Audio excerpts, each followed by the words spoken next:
On average, 8 Kiwis die every day from one of 7 deadly gut cancers. And part of the problem is that these cancers can lie undetected until it's too late. That's why the Gut Cancer Foundation say it's vital for Kiwis to sit up and pay attention to the problem. They're asking Kiwis to spend next month giving up booze, sugar and even their couch potato ways. National correspondent Amanda Gillies with this Because It Matters investigation. 15 Kiwis are diagnosed with a gut cancer every day. That's nearly 6,000 Kiwis every year, making gut cancers the most common type of cancer in New Zealand. There are actually 7 different deadly gut cancers, including bowel, pancreatic and stomach cancer. Awareness and early detection is crucial, and that's what the Give It Up for Gut campaign next month is all about. The surgeon felt that nothing could be done.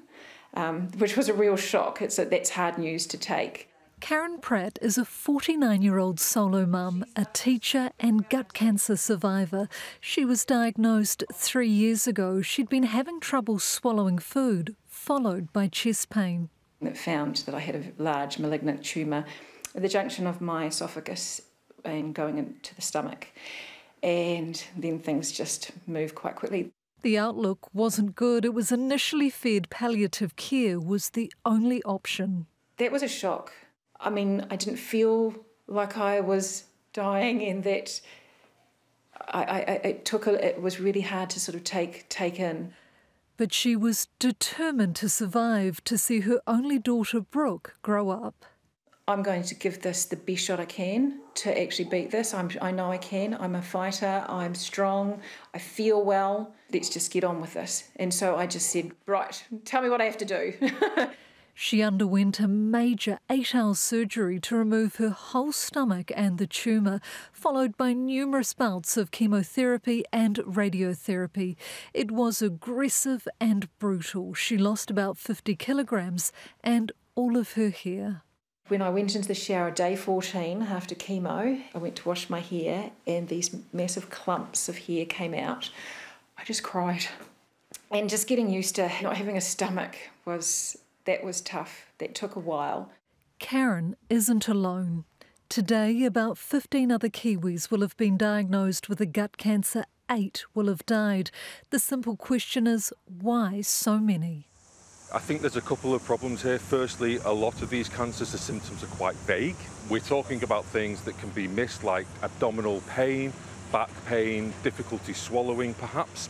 So there are some difficulties picking the symptoms up, which means they do often get diagnosed quite late. And there's another reason for underdiagnosis, the embarrassment factor. Such as blood in when we go to the toilet, bleeding from the bottom, or things that we don't perhaps want to recognise or deal with ourselves as well. But it's absolutely key that we do. Early detection is key to a better outcome.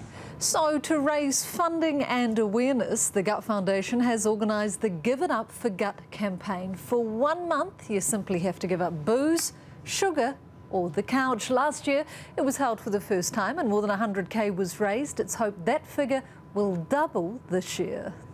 Participants will be supported by celebrity Kiwi chef Simon Gault, who's created a 4-week health education course, 4 Wheels of Health. The focus is on healing your gut. So we're basically made up of bacteria. So the bacteria in our gut, we have to look after it. We have to feed it well. We have to fertilise it. We don't expect our garden to grow without any fertiliser. We've got to fertilise this gut inside us. That means cut out the crap, the preservatives, the sugar, the booze. We want to include some good fats in our diet, especially olive oil. That's why I've got this big guy over here, all these good fats. And introduce pre- and probiotics. He says this can change and save lives. And the reaction from people is hugs, tears, changing their life. Karen's joined the Give It Up for Gut campaign with an extra motivation. Recently, she was told the cancer has returned, but as we've seen, she's no quitter. I know that the prognosis is pretty grim when you're told that you have a gut cancer, and if you live more than 5 years, you're doing really, really well. And right now, I'm heading towards 3 years, and I plan to be here, and I plan to see my daughter grow up, and I plan to see my family and friends, you know, have these great lives. One step at a time, starting with giving up sugar for the month of March. Amanda Gillies, Newshub.